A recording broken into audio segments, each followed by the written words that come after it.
আসসালামু আলাইকুম। আমি আব্দুল করিম। পড়াশোনা শেষ করেছি বাংলাদেশের সুপ্রাচীন কলেজ ঢাকা কলেজ থেকে।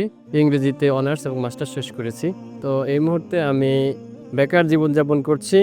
বাংলাদেশে কাঙ্ক্ষিত মানের চাকরির অভাবে আমি চাকরির সন্ধানে আছি, কিন্তু সেই মানের চাকরি পাচ্ছি না এবং চাকরির জন্য আপ্রাণ চেষ্টা করে চলছি। কাপাসিয়ায় মোট জনগোষ্ঠীর প্রায় ৩০ ভাগের বেশি তরুণ এবং যুবক। এই তরুণদেরকে কর্মমুখী এবং কর্মসংস্থানের জন্য উপযোগী কোনো উদ্যোগ আজ পর্যন্ত গ্রহণ করা হয়নি, যে কারণে কাপাসিয়ার তরুণরা যুবকরা শিক্ষিত হওয়া অথবা অশিক্ষিত অবস্থায় কর্মের সন্ধানে কাপাসিয়ার বাইরে গিয়ে ছুটতে হচ্ছে।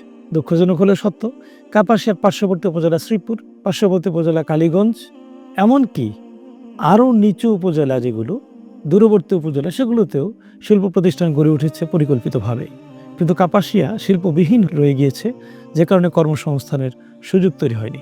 আগামীতে দাঁড়িপাল্লা মার্কা যদি বিজয়ী হয়, কাপাসিয়ায় শিল্প উদ্যোক্তাদেরকে পরিবেশ বান্ধব, উপযোগী এবং পরিকল্পিত কৃষি বান্ধব শিল্প গড়ে তোলার জন্যে তাদেরকে উদ্বুদ্ধ করা হবে এবং যথাযথ পরিকল্পনা, রাষ্ট্রীয় সহযোগিতার মধ্য দিয়ে কর্মসংস্থান নিশ্চিত করে যুবকদেরকে তাদের কর্মসংস্থানের উপযোগী ব্যবস্থা করা হবে। পাশাপাশি যুবকরা যাতে নিজেরা কর্মসংস্থান তৈরি করতে পারে, সেজন্য তাদেরকে উদ্যোক্তা হিসেবে ট্রেনিং বা বিশেষ প্রশিক্ষণের ব্যবস্থা করে তাদের জন্য সরকারি বেসরকারি বিশেষ বরাদ্দের ব্যবস্থা করে ফান্ডের ব্যবস্থা করা হবে ইনশাআল্লাহ। আল্লাহ তৌফিক দান করুন।